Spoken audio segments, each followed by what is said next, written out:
Now we will move towards beekeeping. Beekeeping मतलब क्या कि बीज पालना। अब देखो ह्यूमंस ने कुछ नहीं छोड़ा पालना, ह्यूमंस ने सब कुछ पाल लिया है। बीज पाल ली, और कौन कौन सा, चिकन पाल लिए, बकरियाँ पाल ली, आम, और क्या क्या, शिप्स पाल ली, फिशेस पाल ली, काउस पाल ली, और इनसे हमने खाना ले लिया, मतलब हमारी फूड की नीड्स ले ली। अब हम जानेंगे कि बीज किस तरीके से पाली जाती है, मतलब बीज किस तरीके से रेयर की जाती है, बीज को किस तरीके से रखा जाता है। Honey is widely used and therefore beekeeping is making honey has beekeeping for making honey has become an agricultural enterprise। ये काफ़ी इंपॉर्टेंट लाइन है। देखो हनी हमें जो मिलता है, पतंजलि हनी मिलता है, डाबर हनी मिलता है, ये सारी के सारी जो है वो हनी बीज से आते हैं। अब ऐसा इतना तो टाइम नहीं होगा कि रामदेव बाबा खुद जाके बीज को लेके, मतलब वो पूरा का पूरा मधुमक्खी का छत्ता या छत्ता शायद कहते हैं, तो वो छत्ता उठा के लेके आए और फिर आप लोगों को ये आयुर्वेदिक प्रोडक्ट्स दे दे। देखो these are commercially produced honeys. Commercially production कैसे, अब आप कहोगे सर ऐसे कैसे, यहाँ इससे पहले तो मैंने देखा है कि अपार्टमेंट के जो अनऑक्यूपाइड फ्लैट्स है वहाँ पे हो जाते हैं मधुमक्खी के छत्ते, यहाँ वहाँ हो जाते हैं। सर आप तो कह रहे हो कि ये एक एंटरप्राइज है। हाँ एंटरप्राइज है। बीज को बी कीपिंग बहुत वाइडली की जाती है, महाराष्ट्र में भी बी कीपिंग काफ़ी पॉपुलर है, महाबलेश्वर साइड पे। Since beekeeping needs low investments, farmers use this as an additional income generating activity.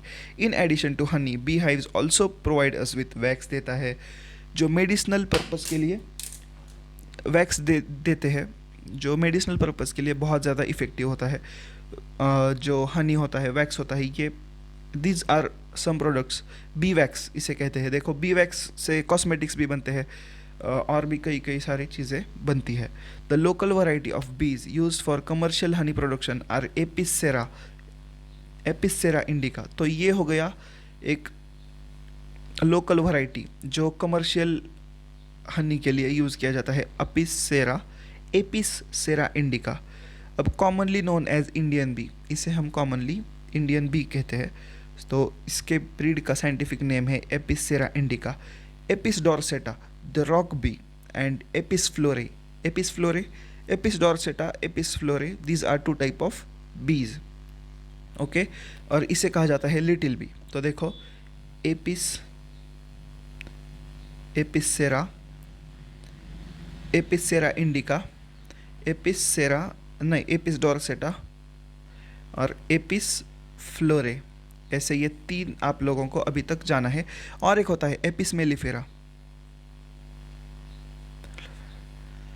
Apis mellifera. अब इनके बारे में बताने से पहले बता दूं, you guys are watching Win Science. अगर आप लोगों को ये वीडियो पसंद आ रहा है तो हिट द सब्सक्राइब बटन। देखो ये हो गई इंडियन बी,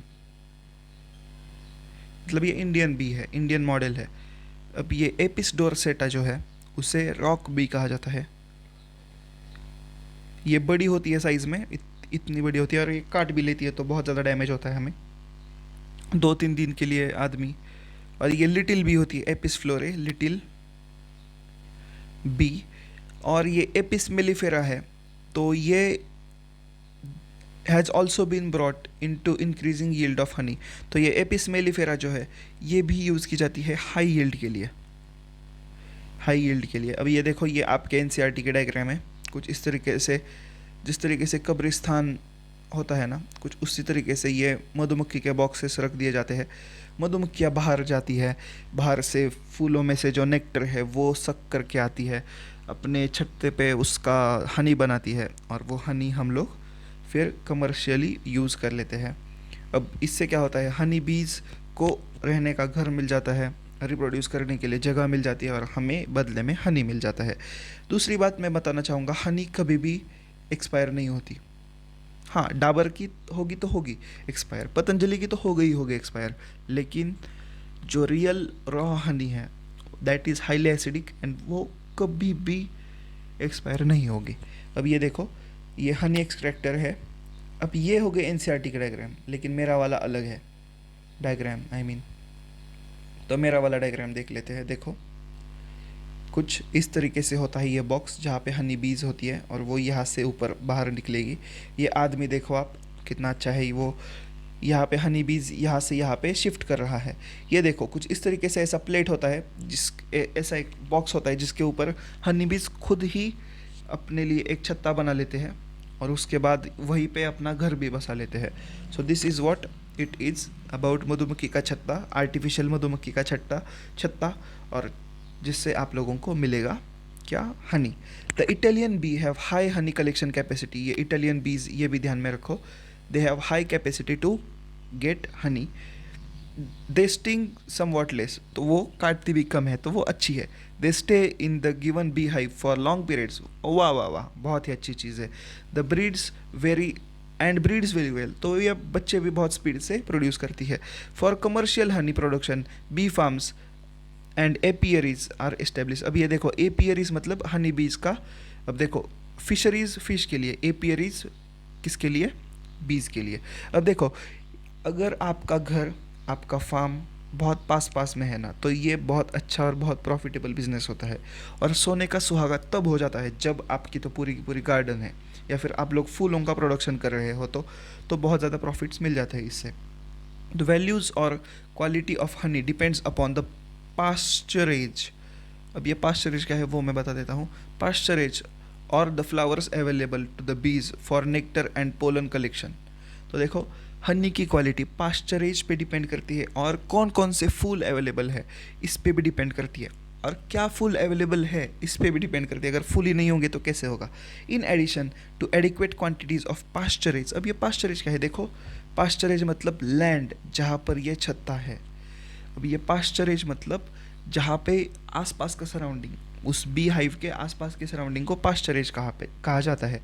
तो adequate quantity of pasturage the kind of flowers available will determine the taste of honey. तो ये पास्चरेज कैसा है मतलब सराउंडिंग कैसा है और जो फूल है वो किस टाइप के है, उसके बेसिस पे आप लोगों को टेस्ट में चेंज आ जाएगा। और जिन्होंने ये हनी ट्राई किया है ना उन लोगों को ये पता चल जाता है।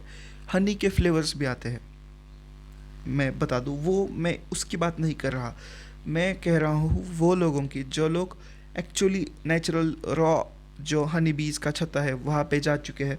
तो आप लोगों को ये भी नोटिस होगा कि जहाँ पर सनफ्लावर की खेती ज़्यादा होती है ना, तो वहाँ पे इतनी ज़्यादा मधुमक्खियाँ नहीं दिखती, लेकिन जहाँ पे आप लोगों को अच्छे जो फ्लावर्स होते हैं कमर्शियली प्रोड्यूसिंग फ्लावर्स, तो वहाँ पर की हनी आप लोगों को हनी बीज भी ज़्यादा दिखेगी और वहाँ का हनी टेस्टी भी होता है। सो बिकॉज वहाँ पे नेक्टर बहुत ज़्यादा नेचुरली अवेलेबल होता है। द वैल्यू और quantity depends upon the pasturage. Okay, pasturage मतलब लैंड जहाँ पर ये छत्ता है। बस अब ये चैप्टर हो गया है।